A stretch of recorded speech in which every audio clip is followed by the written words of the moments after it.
बिहार के मुख्यमंत्री और जेडीयू के मुखिया नीतीश कुमार को लेकर एक बार फिर राजनीति गर्म हो गई है। गृहमंत्री अमित शाह के ग्रीन सिग्नल और लालू यादव के बढ़ती दूरी के चलते कयासों का बाजार एक बार फिर गर्म हो गया है। नीतीश बिहार की राजनीति के वो सितारे हैं जो हर गठबंधन के लिए जरूरी हैं। 8 बार सीएम पद का शपथ ग्रहण कर चुके नीतीश कुमार बिहार में पिछली 2 ऐसी सरकारों का वो नेतृत्व कर रहे हैं जिसमें उनकी पार्टी से अधिक विधायकों की संख्या सहयोगी पार्टी की रही है। पर बीजेपी हो या आरजेडी, किसी में भी इतनी हिम्मत नहीं हुई कि वो उन्हें हटाकर अपनी पार्टी के किसी नेता को सीएम बना दे। आखिर ऐसे कौन से कारण रहे हैं कि बिहार की राजनीति के लिए नीतीश कुमार जरूरी हो जाते हैं? आरजेडी ही नहीं उनके साथ रहना चाहती है, इंडिया गठबंधन के लोग भी चाहते हैं कि नीतीश कुमार गठबंधन के संयोजक बन जाएं। वैसे भी नीतीश कुमार की ही शख्सियत थी कि विपक्ष को एक मंच पर लाने में सफल हुए थे। पर अचानक ऐसा क्या हो गया है कि नीतीश कुमार के लिए एनडीए गठबंधन में जाना उनके लिए मजबूरी हो गया है? बिहार की राजनीति में नीतीश क्यों जरूरी हैं? आइए सबसे पहले ये जानते हैं कि आखिर वो कौन से कारण हैं कि जेडीयू के विधायकों की संख्या कम होने के बावजूद, चाहे बीजेपी रही हो या आरजेडी, कोई भी नीतीश कुमार को पीछे करके अपनी पार्टी का मुख्यमंत्री बनाने का साहस नहीं कर पाया। दरअसल बिहार में लालू राज के जंगल राज के बाद नीतीश कुमार बिहार में सुशासन बाबू और विकास पुरुष के रूप में प्रतिष्ठित हो गए। जिस बिहार की पहचान अपराध, नरसंहार, फिरौती उद्योग धंधों का पलायन, टूटी सड़कें बन चुकी थीं, उसे काफी हद तक सामान्य करने में नीतीश कुमार सफल हुए थे। उनके नेतृत्व में एक ऐसा भी दौर आया जब बिहार की ग्रोथ रेट पूरे देश में सर्वाधिक हो गई थी।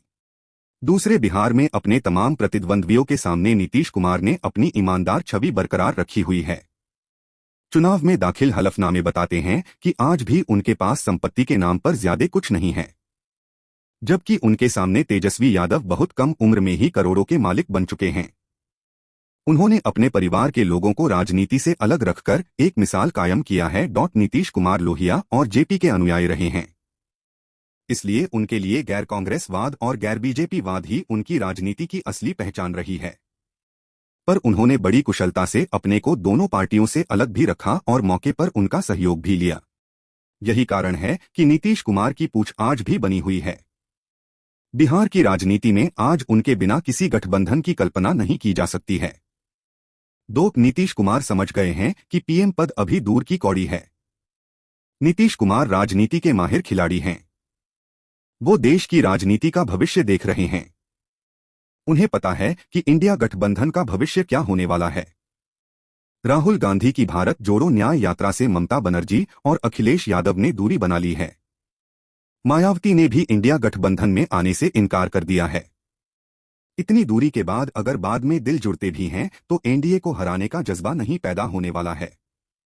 शायद यही सब देखकर उन्होंने इंडिया गठबंधन का संयोजक भी बनने से इनकार कर दिया। अगर इंडिया गठबंधन के सत्ता में आने की उम्मीद होती तो संयोजक बनना भी खराब सौदा नहीं था। 3 चुनावी माहौल को भांप लिए हैं नीतीश कुमार। राम मंदिर उद्घाटन को देश भर में जो माहौल बना है और ठीक उसके उलट राहुल गांधी की न्याय यात्रा को कोई तवज्जो न मिलते देख कोई भी ये अनुमान लगा सकता है कि आने वाले लोकसभा चुनावों में क्या होने वाला है। बिहार में आरजेडी के कोर वोटर्स भी उनके साथ नहीं दिख रहे हैं। अभी हाल ही में आरजेडी के प्रदेश स्तर के 2 मुस्लिम नेताओं ने प्रशांत किशोर की जनसुराज का दामन थाम लिया। जाहिर है कि ऐसा यूं ही नहीं हुआ है।